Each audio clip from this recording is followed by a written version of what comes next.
Hello, Duke fans. Welcome to episode 483 of the Duke Basketball Report podcast. I am Jason Evans here for your listening pleasure. I am joined by Donald Wine and Samuel Klein. I'll bring them in just a moment. In fact, right now. What the heck? What was I thinking? I was thinking I was going to start talking about the Wake game, and then I went, wait a second, I need to introduce the guys I don't even know where I'm going with this.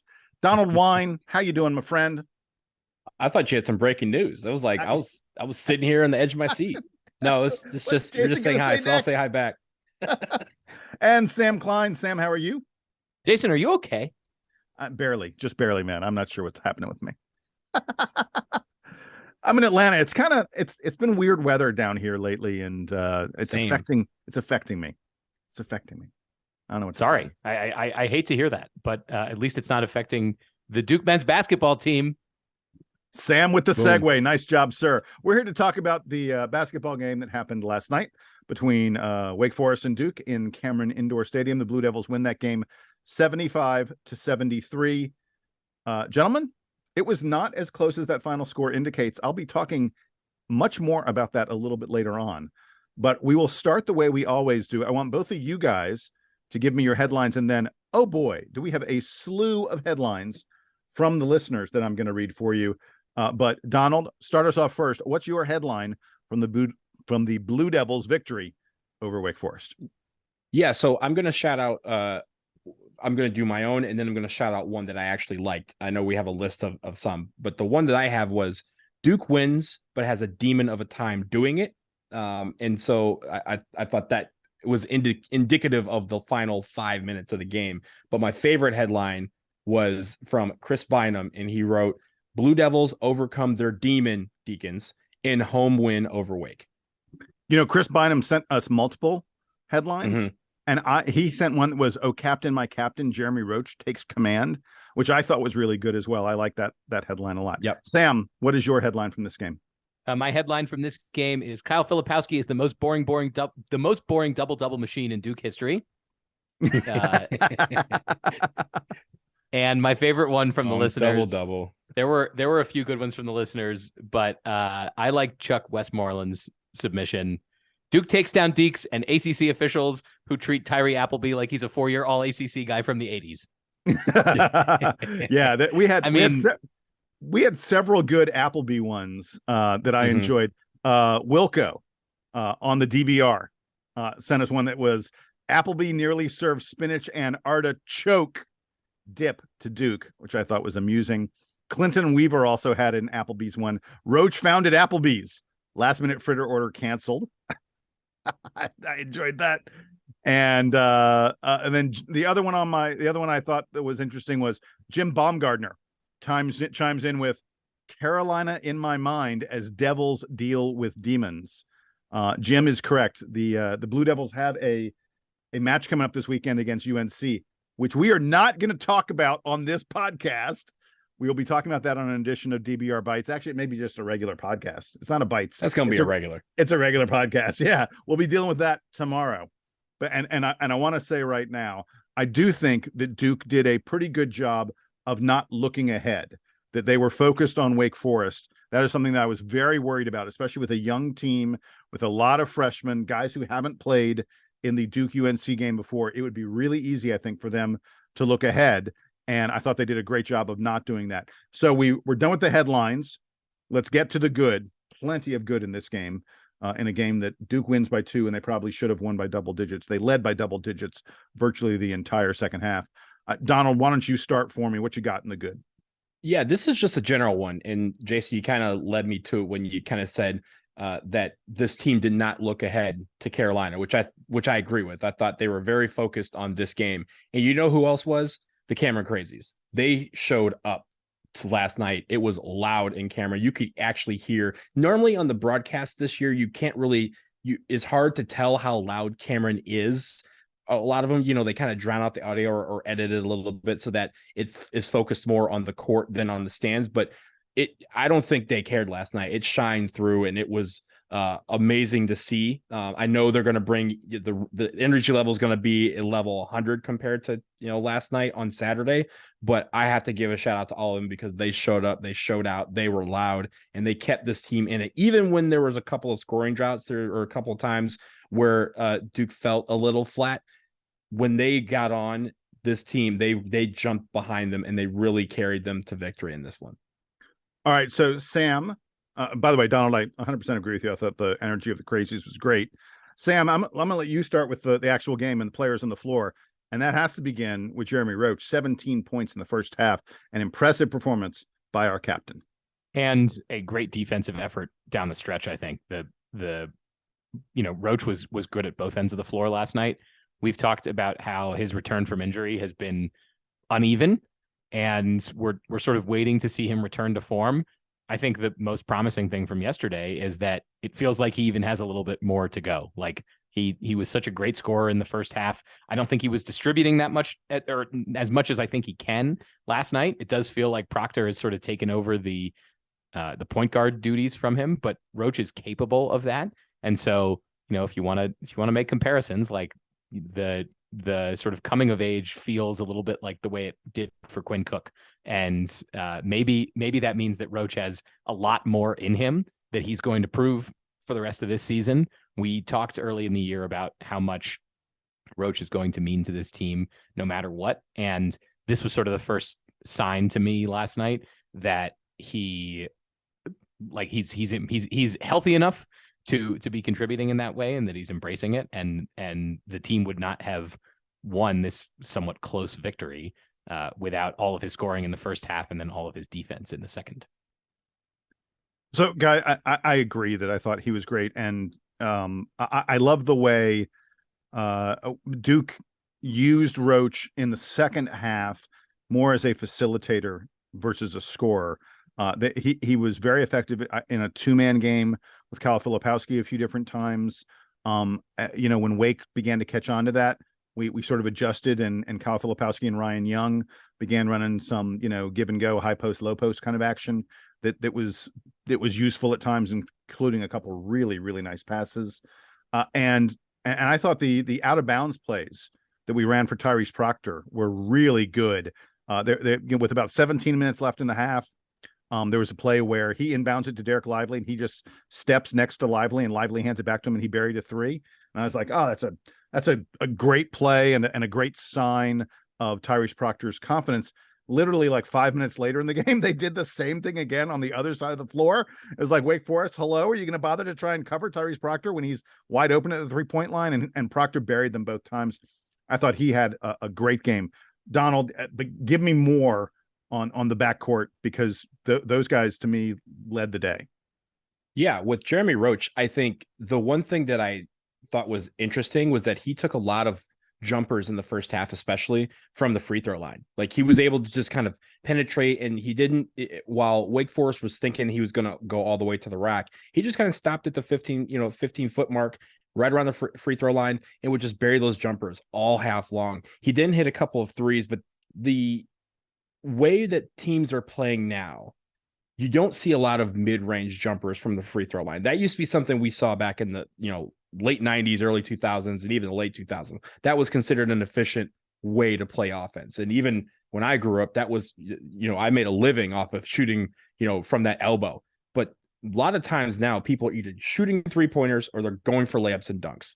And it was quite refreshing from this mind to kind of see Jeremy Roach do that and just kind of hit a couple threes to kind of bring guys out. And then he was able to get past them, get right to that free throw line, found just that little hole, and he just kept popping them. And every single time it almost seemed like Wake Forest was going to say, hey, this guy's going to keep going. He's going to eventually go to the basket. No, he's just going to keep stopping, and he's going to hit these jumpers. So I really like that. But I also liked how he played alongside Tyrese Proctor. Tyrese Proctor, 17 points, 5 boards, 2 assists, 3 for 7 from 3-point line. He had these moments where he was just able to do what he wanted. get to the rack if he needed to, made some great passes and some of them didn't necessarily lead to an assist, but they led to the person who made the assist. And I think moving the ball around, Tyrese Proctor was very good at doing that, and also taking some of the responsibilities off of Jeremy Roach when Jeremy Roach was kind of focused on the defensive end. He was able to give the ball up to Tyrese Proctor, and that, two-headed monster at the top in the backcourt was really effective on the evening. So that's enough for the perimeter guys. Let's go inside a little bit. Sam, you alluded to this in your headline. How can Kyle Filipowski have, a game where I think a lot of us feel like, it was okay. It wasn't a great game from him. 16 and 11. It's amazing. Is our expectations for him too high? What's going on?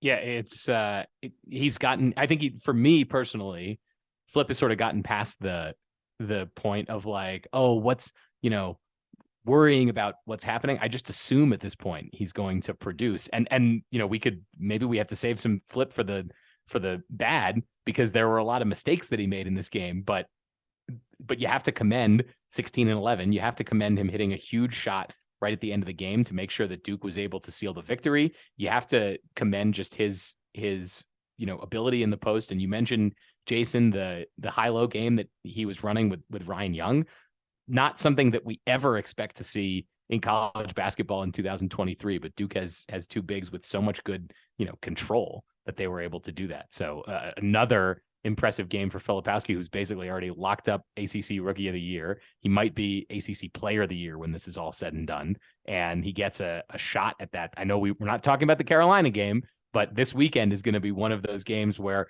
he could produce the highlights because he's going up against Armando Bacot. Yeah, it's absolutely true. You're right. I'm gonna be bringing up and mentioning Kyle Filipowski when we get to the bad, but I want to make it absolutely clear that I agree with you. This guy is underappreciated. He is getting it done for Duke in big ways, and that shot he hit at the end of the game, 40 seconds left, whatever it was, is just massive. I mean, yeah, Duke sort of frittered away a double-digit lead. The moment that we were nervous was the moment where that ball left his hands. If he doesn't hit that three, then this thing could have gotten away from us. But he did, and that's a really big deal. I want to talk about another big man really quick, and that's Dereck Lively. He only played 20 minutes, and I'm not quite sure I understand why he only played 20 minutes. I think that maybe in the second half it was because John Shire felt like we needed a little more offensive push. In the first half, Jeremy Roach was doing such a good job of scoring that I think, Shire felt like we were fine, but Flip was struggling a little bit, and I think Shire felt like we needed to go with Ryan Young. But I feel like Dereck Lively's ability to control the paint on defense is something that Duke was maybe missing down the stretch late in the game. I mean, this is a game where where Lively has 4 block shots. Some of them were flat-footed. I love those. Those are hysterical. And some of them were absolutely emphatic. And he had 7 points, 6 rebounds, 4 blocks in 20 minutes of playing time. If you think about what he would have had he played, 30 minutes, we're talking about, double and like 6 blocks, which would have been a monster game. And by the way, it's worth noting in his 20 minutes, his plus minus was plus 10. He led the team, number 1 on the team in plus minus. I wish Dereck Lively would have gotten a little more run in this contest. You reminded me of his defense. You reminded me of one of my favorite plays. Not my play of the game, but one of my favorite plays was there was a point, I believe in the second half, where there was a shot and Tyree Appleby was trying to box out Dereck Lively, and Dereck Lively just barely jumped on. He basically got up on his tippy toes to get the rebound over Tyree Appleby, and then also got fouled in the process. So, but he just kind of looked at Appleby, and Appleby kind of gave him a smile to say, what do you want me to do? He's a 1.5 feet taller than me. So I like him using his size to get around in the paint, both on offense and on defense. But I agree with you, Jason. On defense, even down the stretch, his presence was missing, because I thought it would have been the way he was playing that game, that he probably would have been very, very effective inside in those last final minutes. And it's worth noting, you mentioned rebounding. Duke won the rebounding battle in this contest 39-32. I don't think that's indicative of how much they were dominating the boards. Wake had a flurry sort of late in the game that caught them up some. Duke was out front by double-digit rebounds virtually this entire contest. It was yet another game where we owned the boards, and it's worth noting that the first time we played Wake, that did not happen, and I think the team really wanted to focus on that. Donald, we're getting ready to wrap up the good jump shots. I think you want to talk more about that. Yeah, I mean, if you look at this game and you look at the box score, you're going to be like, what happened where Duke won this game and why was it so out of control? I mean, they were just about even in a lot of categories. Points from turnovers, even. Points in the paint, Duke had 2 more than Wake. Second chance points, the teams were even. Fast break points, Jason, we talked about how normally Duke is not very up-tempo, but they were a little bit more up-tempo than normal. They had 1 more fast break point than Wake Forest, but again, still fairly even. Bench points, Wake had 3 more. We won by making our jump shots, and especially we made a lot of 2-point jump shots. We didn't go all the way to the rack like we're known to do, especially when Wake decided to go big, which wasn't that often. A lot of times we would, again, step right inside the free throw line, pop a 10-footer, pop a 12-footer. You know, hitting the 3-pointers has been helping. We didn't hit it at the same clip we have over the past couple of games, but we still were effective with the 3, and they came at big moments. And I think that's where we ended up being more efficient. And if you look at just Jason, you know, field goals attempted, you know, they had 10 more than we did, but we made 3 more shots. And that is where, in my mind, the difference was. All right, guys, that's going to wrap it up with the good. We're going to take a quick break. When we come back, it wasn't all roses, ladies and gentlemen. There was some bad stuff, and we'll be discussing it in just a moment.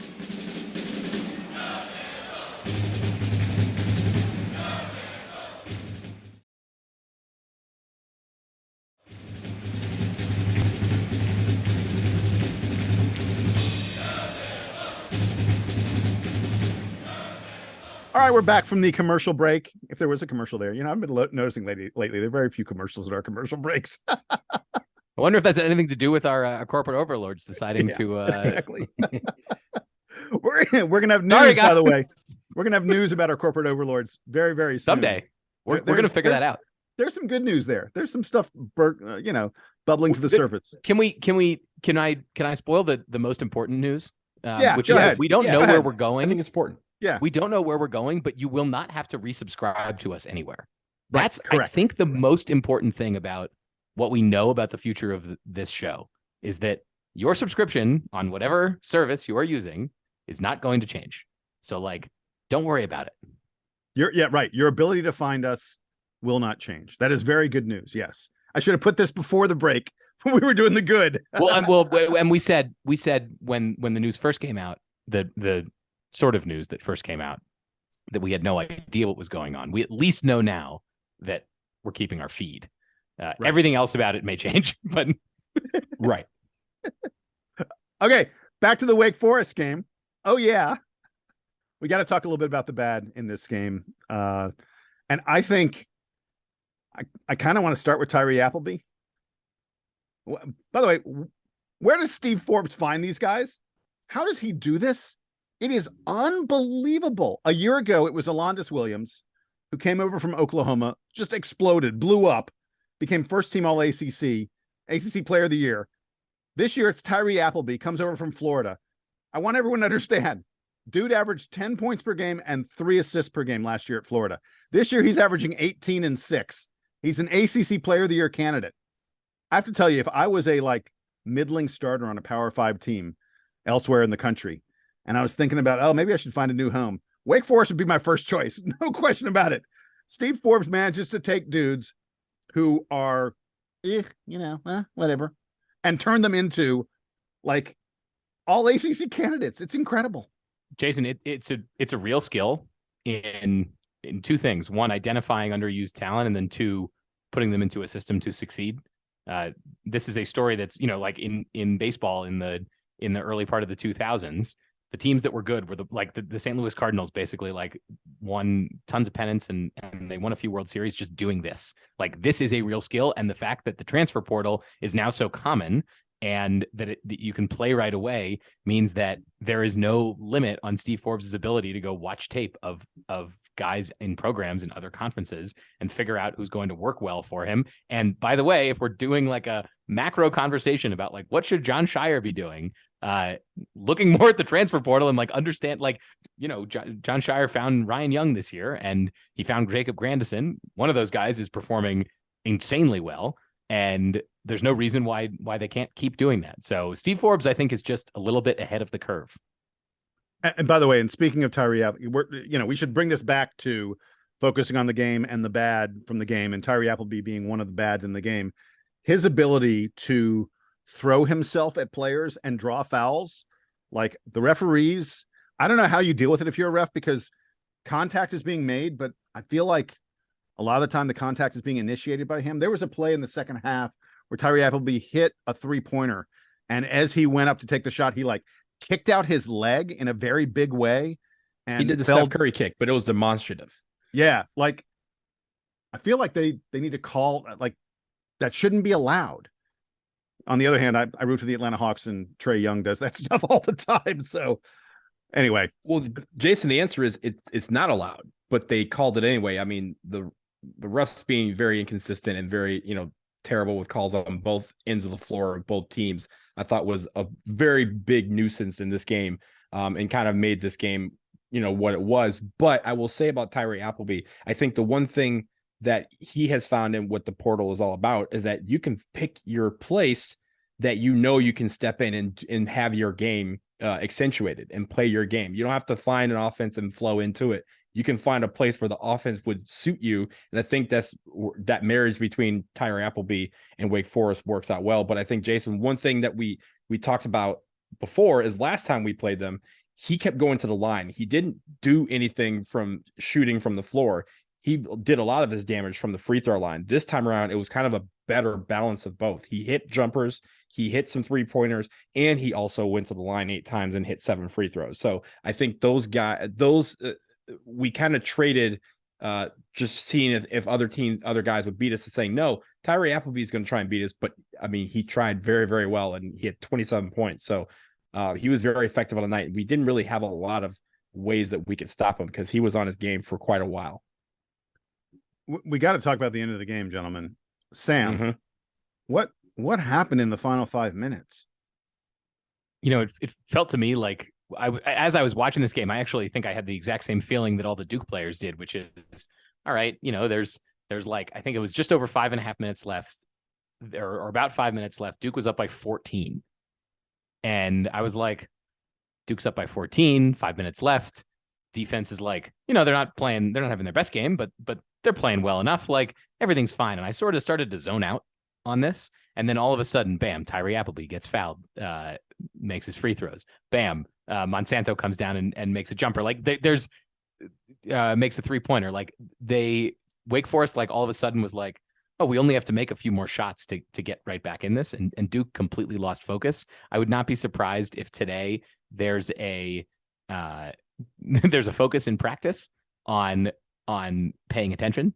And if this was the Coach K era, we might be getting some leaked information about some weird thing that Coach K did to psych everyone out after falling asleep in the last 5 minutes of the game. So it was pretty disappointing the way that Duke just sort of folded there, and that with about a minute and a half left, it was like, oh, all of a sudden this is like a 1-possession game, and Duke has to, or a 2-possession game, and Duke actually has to pay attention on all these final possessions. So yeah, it was really frustrating, and I hope that the focus is reset for the UNC game on Saturday. Not that anyone needs any extra motivation for that.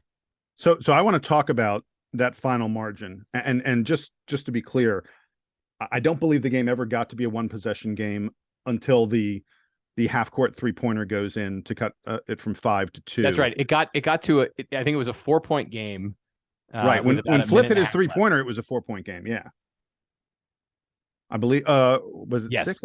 I'm checking it now. So Appleby hit a layup with a minute 23 left to cut it to 70-66.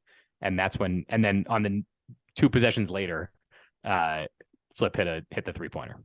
Right. Okay. So I'm going to talk about this final margin stuff because it seems silly to talk about garbage time hurting Duke, because I want to be clear. Like, if you look at ESPN and Ken Pomeroy's, win probability charts, Wake scored 7 points when Duke was 99% to win the game. I mean, it's truly meaningless. I mean, Duke leads by 9 with 40 seconds left. From there, we miss 2 front ends of 1-and-1. Wake makes a pair of undefended layups. They make layups where we're like, yeah, you want to take it? Go ahead, whatever. Let's just get this thing over with. And then they hit a half court heave, and you're like, yeah, it doesn't matter. 9 points, 2 points, it doesn't matter. Wake was never in a position where Duke was going to lose this game, in those final 40 seconds or so. But I'm going to tell you something interesting. It impacts Duke's efficiency metrics. And it may seem silly to talk about 40 seconds and 7 points and stuff like that. But I'll tell you something. If you look today at where Duke is in Ken Pomeroy's rankings, they're 29th. Yesterday, they were 27th. They fell in the efficiency rankings. And it's not just Ken Pomeroy, it's all the other folks who map efficiency. They fell in the efficiency rankings because the presumption was that Duke was going to win this game by about 7 or 8 points. Oh, they only won it by 2. And so you go, oh, well, maybe this wasn't that good a performance by Duke. Again, in a game where we were leading by double digits virtually the entire game. In the grand scheme of things, I don't know. Maybe it doesn't matter at all over the course of the entire season. Being 27th or 29th in Ken Pomeroy isn't that huge a deal. But if Duke had won this game by 14, we were up by 14. If Duke wins it by about 14 or so, I bet we move up in Ken Pomeroy's rankings instead of moving down. And all these things do become little data points that the selection committee has at their fingertips when they're trying to decide seeds. I'm not saying it's a huge problem, but having these games be closer than they should be does matter at least a little bit. Donald, let's check out something else that was definitely a problem for Duke in this ball game, and that's turnovers. Kyle Filipowski, by the way, 6 turnovers for Flip. That's a season high. This was not good. Yeah, and I think there was a couple other guys. It was a Tyrese Proctor, I think, had 4. I mean, at first it wasn't that bad. I think, Jason, a lot of those were in the final 10 minutes of the game. And I'm not even saying the final 5 minutes of the game because I don't think there were a ton of turnovers there. It was just a lot of missed front end of 1-and-1s and missed shots like you mentioned. But the turnovers are going to be a big deal if we do look forward, right? We look forward to these games that we got coming up, not just against UNC, but against Miami and against Virginia. We cannot be turning the ball over against these teams. Wake Forest is a team where, yeah, we turned the ball over 14 times and we still were able to win. We can't take that and say we did okay with the ball. We have to take care of the basketball. It's been one of those nagging things that have been a thorn in our side completely the season. And I think last night, it didn't feel like it was any worse than it has been before. But when you look at the, certain times where we did a lot of the scoring drops that we had in this game, and we had a few of them, were a result of turning the ball over and not getting those opportunities. As I mentioned, Jason, they had 10 more field goal attempts than we did. And that wasn't because we didn't take that many shots. It's because we didn't have that opportunity because we kept giving the ball back to them at inopportune times. And that just kept Wake Forest in the game. You can't keep teams like that in the game because they'll come back and get you. It's not always that you're going to be able to withstand this pressure from a team and keep giving them the ball and letting and daring them to do it. A team will actually pick us off. And we've seen it already this year when we turn the ball over a lot. We need to keep those turnovers down. So there's one other thing I want to mention in the bad, and that's the Duke bench. And the bench has been a little up and down this year. It was way down in this game. We got almost nothing from anyone who wasn't named Ryan Young. Jacob Grandison only plays 10 minutes and somehow put a plus minus of minus 15. That's a really bad number. That is ugly from Jacob Grandison. Because our bench was so ineffective, Kyle Filipowski was forced to play 38 minutes in this game. Jeremy Roach played more than 37. Heck, Mark Mitchell, who was struggling to get involved. Mark Mitchell had a completely average, if not below average game, and he played 32 minutes because of... You think it was average? It was way below average, I thought. So, yeah. Jason, the bench performance is really concerning, and it continues the theme for this season, which is we really don't know who's showing up night to night. I feel like I wrap up all these games by saying well, this is the game where insert name, turn the corner. Tyrese Proctor turned the corner today. Jeremy Roach turned the corner today.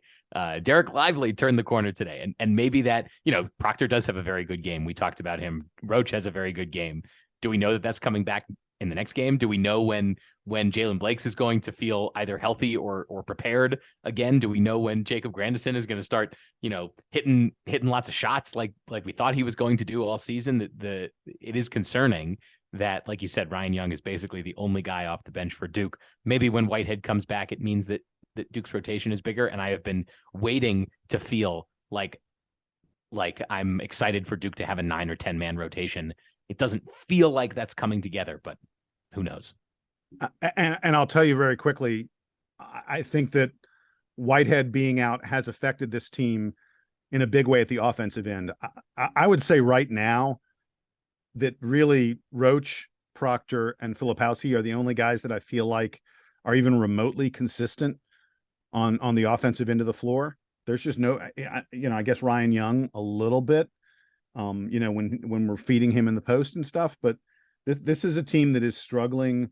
It seems crazy to say it on a game after we scored more than 70 points, but we're a team that's struggling to get a lot of offensive output, and we're not getting any help from our bench. And I want to just mention very quickly, for the second game in a row, Jaden Schutt gets, regular rotation minutes, not a lot of them. But I thought this game, you could really see why he's been struggling to get time. He didn't seem to move very well and get open very well. He should really watch old tapes of JJ Redick, who was just relentless in his movement. And I don't feel like that Jaden Schutt is even in the same ballpark at this point. He wasn't great. He wasn't terrible, but he wasn't great on defense either. I'm waiting for Jaden Schutt to have another game where he impacts the team, in a positive way on offense. But I think all the bench play has been really, really lacking lately. Sam, you were right to mention Grandison. My expectations for Jacob Grandison, at least 2 or 3 times better than what he's been this year. It's been quite disappointing for a guy who at Illinois was a considerably better player than he's been thus far at Duke. I think the real issue that I have with the bench is you can't come off the bench and get considerable minutes and be flirting with $1 trillion, because that's what Jacob Grandison almost did, save for a rebound and 2 assists. And I believe Jaden Schutt had a foul that prevented him from getting his vaunted $1 trillion. So yeah, exactly. You can't have that if you're going to be. It's one thing for the Christian Reeves and the guys who get a minute or so of playing time to avoid the $1 trillion by trying to get a petty foul or something like that. That's one thing. But if you're having considerable minutes, you can't just be out there doing all cardio. That's just not that. That means that you're not effective, and that means that there's no reason for us to have a 9-10 person bench, because if 2 of those guys are going to be so ineffective that they may as well not be playing, then you need to shrink the lineup a little bit. So that's where the inconsistency for me is. I love to see a bench, but I need all these guys to be contributing in more ways than just cardio when they get on the floor. So that's what needs to work out. And again, we've seen, I thought Ryan Young played very well last night off the bench, and he's done that from time to time. But who's the other guy that's going to be able to be the microwave and get those Vinnie Johnson type of numbers? I'm not asking him to put up 15, 20 points off the bench, but if you can contribute a solid 8, 9, 10 points consistently off the bench, then that means there's no drop off when our starters have to come out of the game. And that means that the team that we're facing has no let up. They have to be on call at all times, and that makes them more tired, which means our guys are going to be able to thrive. So I think all these are little things. I think the inconsistency of our bench is what needs to be worked on and continue to be worked on down the stretch of the ACC season. All right, we got a lot to improve upon as we begin to think about the big game coming up this weekend. I'm not even going to say their name out loud, those bastards. In any event, gentlemen, before we go, we have to have our you like that? Sam's cracking up. Sorry. That was good. It was very out of the blue, Jason. It was like, those bastards. Didn't expect that.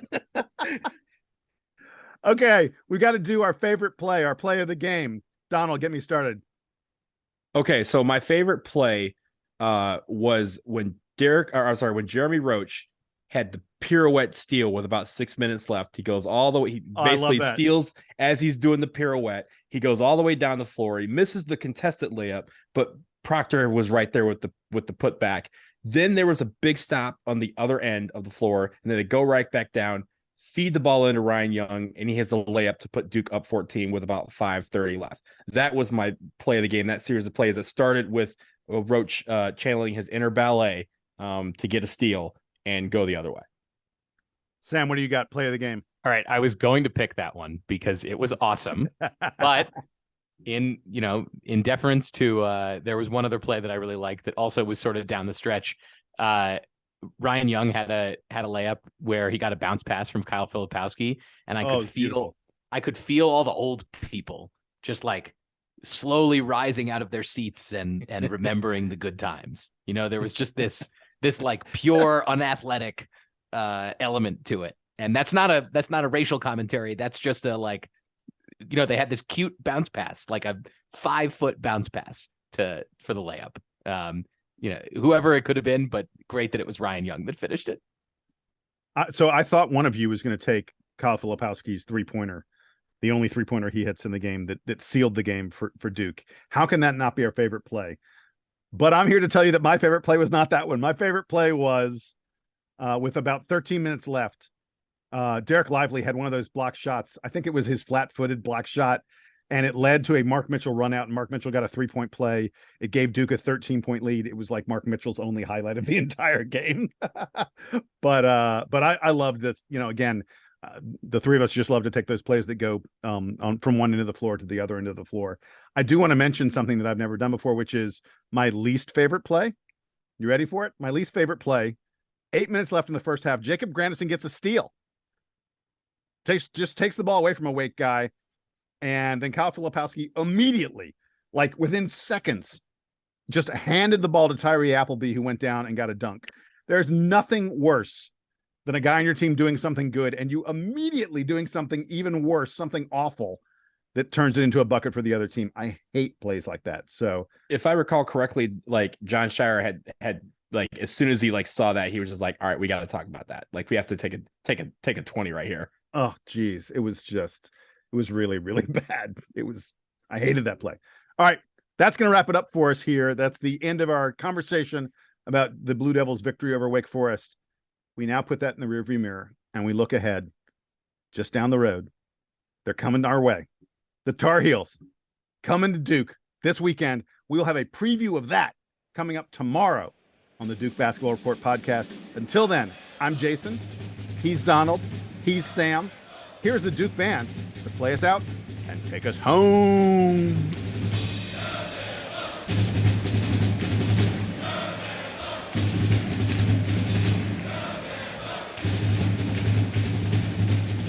So my ESPN Plus algorithm is going to be quite screwed because all I've been doing today is watching old UNC games to scout them for Saturday. I love it.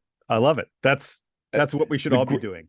Yeah, but the problem is it's going to mess up my algorithm because it's going to push all this stuff to the front, which I actually don't want. The great thing is the algorithm was doing its job before, because it took me like 10 minutes to search for all these stupid games. Like they're deep. I saw more Georgia Tech and Boston College games than I've seen UNC games on this platform. So the algorithm was doing something right. And I just want to say to my algorithm, I'm sorry. Please go back to the way you were. That's like on YouTube. I'll hop on YouTube sometimes, and I will have like recently, for work or something, been looking at some, I don't even know what videos, and suddenly my YouTube feed will be all this stuff, and I'm like, I have no interest in this. Why is this? Wait, what did you? What did you get? What topic did you get? No. You missed it. You weren't here. Donald, tell him. Yeah, so I was saying that for Saturday, I've started like watching old UNC games to kind of scout what they're doing. Yeah. But the algorithm for my ESPN Plus is going to be jacked up because they were deep. Oh, now it thinks you're a UNC fan? Yeah, they were deep in the basement. Like I had to search like I searched college basketball, then ACC, and then like I saw all the like Boston College games and all the Georgia Tech games. Of course, all the Duke games were right up front. The ESPN video archive is terrible. It's perfect for me, except for the fact that I just happen to want to watch it for research purposes, not because I like these stupid kids. Like I want these to go away after tomorrow. You're gonna Sorry, start getting alerts on your phone for every time Armando Baycott dunks a ball. You're gonna get an alert in your phone. It's gonna Oh, drive God. you Oh, crazy. I wish I would. I wish I would.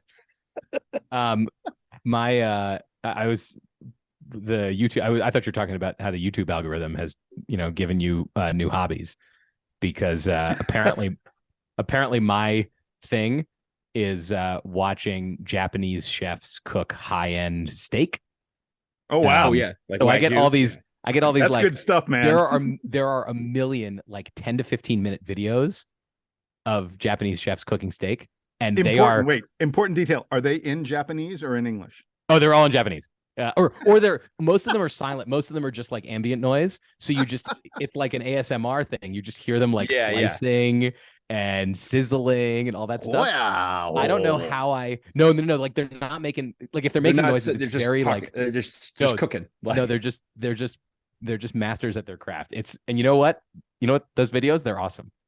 So when you go down, like when I go down like the Instagram like reel or the Facebook story, it's terrible. like things.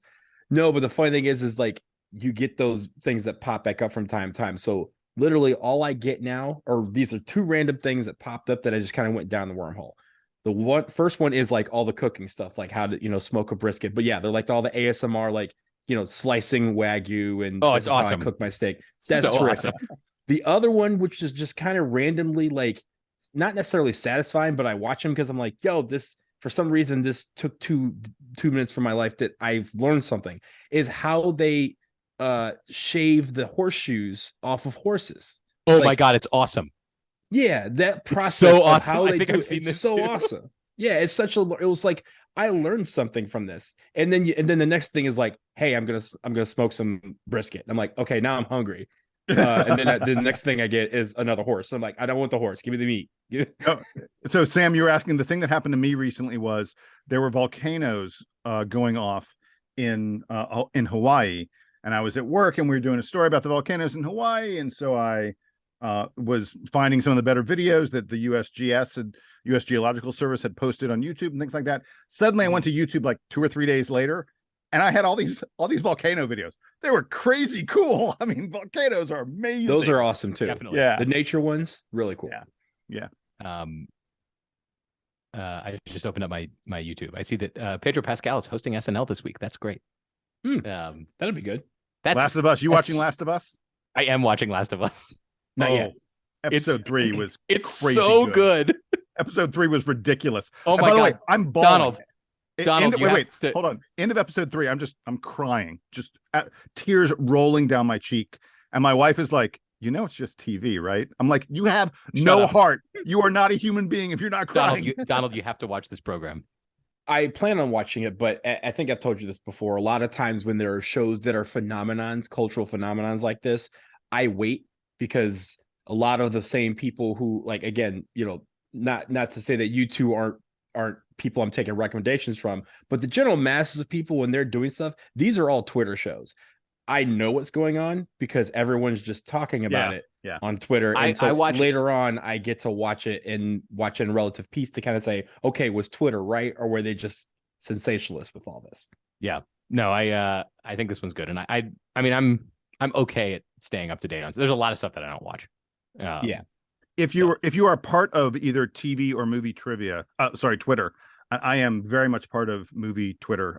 Like everyone I follow are movie people, and like my feed is all movies. I was gonna say you're the only movie person that I follow. Yeah, my feed is all movies and Duke. That's like all that is. Mm-hmm. But if you don't want to be spoiled, then you have to keep up. Right. And I don't care about being spoiled. And that's how I feel about sports. I know right? it's going to happen. I can't. I've stopped trying to remain unspoiled for Duke basketball games that I don't watch on time, because it's literally impossible. Well, you have to not look at your phone at all. You can't look at your phone. People text you all the time. Yeah. But exactly. Whatever. So I've given up on that entirely. I'm like, if I'm not watching, that's my fault. Once I cut the cord, right? Like I'm 20 seconds behind real time and everything. Even if I watched on YouTube TV, I'm still like so annoying. 10-15 seconds behind anything. So if I'm looking, I've gotten used to that part, but I have a box that's about a minute behind when I'm watching some soccer. And the problem is a lot of times people are like, yo, that was a great goal. I'm like, what are you talking about? And then like 2 minutes later, I go, oh, That's what they're talking about. So yeah, I just kind of learned sometimes you just got to take that L when it comes to following and live streaming. This conversation is either going to be a great post-credit scene or it could just be an episode of Bites. Keep the recording.